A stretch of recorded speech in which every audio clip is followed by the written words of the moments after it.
ಕ್ಷುಲ್ಲಕ ಕಾರಣಕ್ಕೆ ಮನೆ ಬಿಟ್ಟು ಹೋಗಿದ್ದಾನೆ ಒಬ್ಬ ಬಾಲಕ.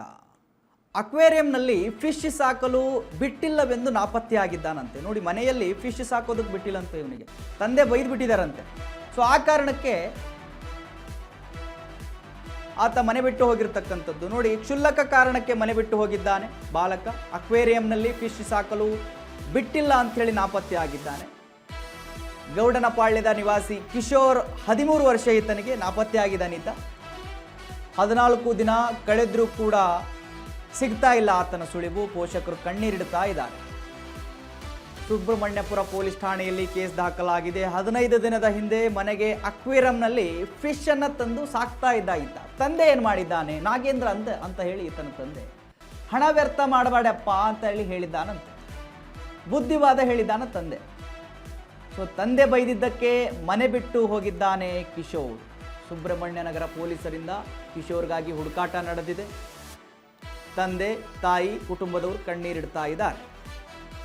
ಸೊ ಈಗಿನ ಮಕ್ಕಳಿಗೆ ಏನು ಹೇಳೋದು ಏನು ಬಿಡೋದು ಗೊತ್ತಾಗ್ತಾ ಇಲ್ಲ. ಫೋನ್ ಯೂಸ್ ಮಾಡಬೇಡ ಅಂದರೂ ಸಿಟ್ಟು ಮಾಡ್ಕೊಂಡು ಮನೆ ಬಿಟ್ಟು ಹೋಗ್ತಾರೆ, ಅಥವಾ ಬೇರೆ ಬೇರೆ ನಿರ್ಧಾರಗಳನ್ನು ತೆಗೆದುಕೊಳ್ತಾರೆ. ನೋಡಿ, ಚಿಕ್ಕವನವನು, 13 ವರ್ಷ ಆತನಿಗೆ.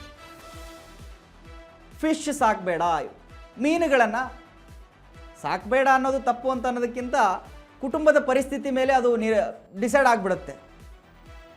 ನೋಡಿ, ಆರ್ಥಿಕವಾಗಿ ಚೆನ್ನಾಗಿತ್ತು ಕುಟುಂಬ ಅಂಥೇಳಿ ಏನು ಸಾಕಿದ್ರೂ ಕೂಡ ಮನೆಯಲ್ಲಿ ಒಪ್ಕೊಂಡ್ಬಿಡ್ತಾರೆ. ಆರ್ಥಿಕವಾಗಿ ಸ್ವಲ್ಪ ಬಲಹೀನವಾಗಿತ್ತು ಅಂತ ಹೇಳಿದ್ರೆ ಮನೆಯಲ್ಲಿ ಬೈಯುವಂಥ ಪರಿಸ್ಥಿತಿಗಳಿರ್ತಾವೆ. ತಂದೆಗಳು ಬುದ್ಧಿವಾತವನ್ನು ಹೇಳ್ತಾರೆ. ಸೊ ಅಂಥ ಪರಿಸ್ಥಿತಿಯಲ್ಲಿ ಅಷ್ಟು ಮಾತಿಗೆ ಮನೆ ಬಿಟ್ಟು ಹೋಗಿದ್ದಾನೆ ಯುವಕ. ಆತನಿಗೆ 13 ವರ್ಷ, ತಿಳಿಯುತ್ತೆ, ತಿಳುವಳಿಕೆ ಕಮ್ಮಿ ಅಂತಲ್ಲ, ಬಟ್ ಏನೋ ಗೊತ್ತಿಲ್ಲ ಆತನ ಮನಸ್ಥಿತಿ ಅಥವಾ ಆತನ ನಿರ್ಧಾರ ಯಾವ ರೀತಿ ತಗೊಂಡಿದೆ ಅಂತ ಗೊತ್ತಿಲ್ಲ. ಓಕೆ, ಆತನ ಕುಟುಂಬದವರು, ಹುಡುಗನ ಪೋಷಕರು ಮಾತನಾಡಿದರೆ, ಕೇಳಿಸ್ಕೊಂಬನ್ನಿ. ನಮ್ಮ ಮಗ ಕಿಶೋರ್ ಅಂತ 7ನೇ ಕ್ಲಾಸು, 13 ವರ್ಷ. ಅವ್ರ ಅಪ್ಪನ ಜೇಬಿಂದ 200 ರೂಪಾಯಿ ತಗೊಂಡು ಫಿಶ್ ತಂದಿದ್ದಾನಂತ. ಅವರಪ್ಪ ಹೊಡೆದಿದ್ದಾನೆ. ಫ್ರೆಂಡ್ಸಿಗೆ ಕೊಟ್ಟು ಬರೋಣ ಅಂತ ಹೇಳಿ ಹೋಗಿದ್ದಾನೆ. ಹೋಗಿರೋನು ಬಂದೇ ಇಲ್ಲ. 3 ದಿವಸ ಆದರೂ ಬಂದಿಲ್ಲ. ದಯವಿಟ್ಟು ನಿಮಗೆಲ್ಲನ ಕಾಣಿಸಿದ್ರೆ ಖಂಡಿತ ಹಿಡ್ಕೊಡ್ರಿ, ಈ ಸಹಾಯ ಮಾಡಿರಿ. ಎಂದು ಮರೆಯಲ್ಲ. ಈ ಥರ ಮಾಡಿರೋರೆ ನಮ್ಮ ಮಗುನ ತಂದುಕೊಟ್ಟಿರೋರೆ ದೇವರು ನಮ್ಮ ಪಾಲಿಗೆ.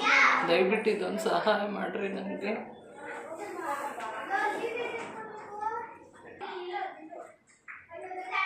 ನಮ್ಮ ಮಗ ಕಿಶೋರನೇ ನಮ್ಮ ಜೀವ. ಮಕ್ಕಳೇ ನಮಗೆಲ್ಲ ಬಂಗಾರ, ಆಸ್ತಿ ಎಲ್ಲ. ದಯವಿಟ್ಟು ಆ ಮಗು ಸಿಕ್ಕಿದ್ರೆ ನಮಗಾದ್ರೂ ಹೇಳ್ರಿ, ಇಲ್ಲಾಂದರೆ ಪೊಲೀಸರಿಗಾದ್ರೂ ತಿಳಿಸಿ. ನಾವು ಅವತ್ತು ಕೆಲ್ಸಕ್ಕೆ ಹೋಗಿದ್ವಿ, ಬರೋಷ್ಟೊತ್ತಿಗೆ ಲೇಟ್ ಆಯಿತು. ಅದು ಅವರಪ್ಪ ಹೊಡೆದ್ಬಿಟ್ಟು ಕೆಲ್ಸಕ್ಕೆ ಹೋಗಿದ್ದಾರೆ.